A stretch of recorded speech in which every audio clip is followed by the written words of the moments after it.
Well, the capital of the Muscogee Creek Nation is Okmulgee now, but for hundreds of years before the Trail of Tears, the center of the nation was in Middle Georgia. So they are hoping to make the creek's historical land a new national park with the creeks involved in managing it. Here's News on 6's Emery Bryan. Whenever the wind blows in Macon, Georgia, the flag of the Muscogee Creek Nation unfurls over historic creek land. Macon is on the banks of the Okmulgee River, on the fertile land where Creek Indians established a thriving capital, now identified only by the mounds left behind, including places where generations of their ancestors are buried. This land is such a sacred piece of land so that every treaty that was signed, this land was never to be deeded over. It was always to be protected.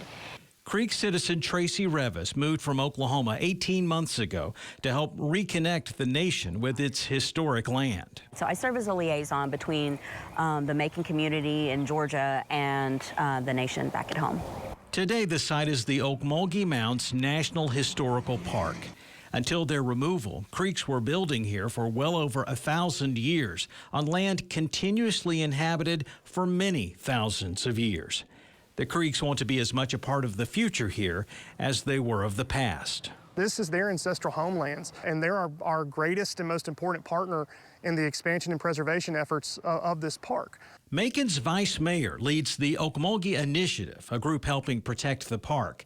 The preservation effort comes along after discoveries in the 30s started an excavation of 2.5 million artifacts. Most were removed from the site. When plans to expand an airport threatened to encroach on the park, the initiative bought 1,000 acres and the county government donated another 250. But the park still faces pressure from surrounding development.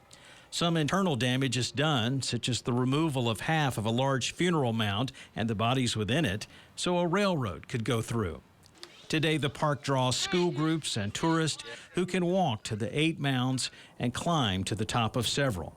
This Earth Lodge is a modern but inaccurate reproduction built over an ancient original floor. 150,000 people visit the park each year, including excursions from Oklahoma of creeks who haven't seen their true native land. The increasing cultural ties between the Muscogee Creeks in Oklahoma and their historical land here in Georgia is already helping preserve this place, but the creeks want to do more. They're hoping that their presence here can bring about a more thorough examination of their history and bring a more accurate depiction to a modern audience. And we are the first tribe seeking co-management as a removed tribe back into this national park.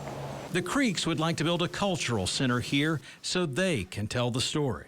These are stories of people that have just been erased from history, but our people are buried here. And so to honor who they were and that their lives were important, it's important to protect this land, to protect their stories, to make sure our people back home know those stories and that they can come back and speak into this land. The next milestone could be the elevation of Okmulgee Mounds to full national park status. The national park or national park and preserve is the most vaulted public land status in the country. The higher designation would attract far more visitors and draw more government resources to the effort to preserve this unique site. Today, the Creek Nation has reestablished itself in Oklahoma, rebuilding first a capital and then a tribal complex that mirrors their ancient mounds back in Georgia.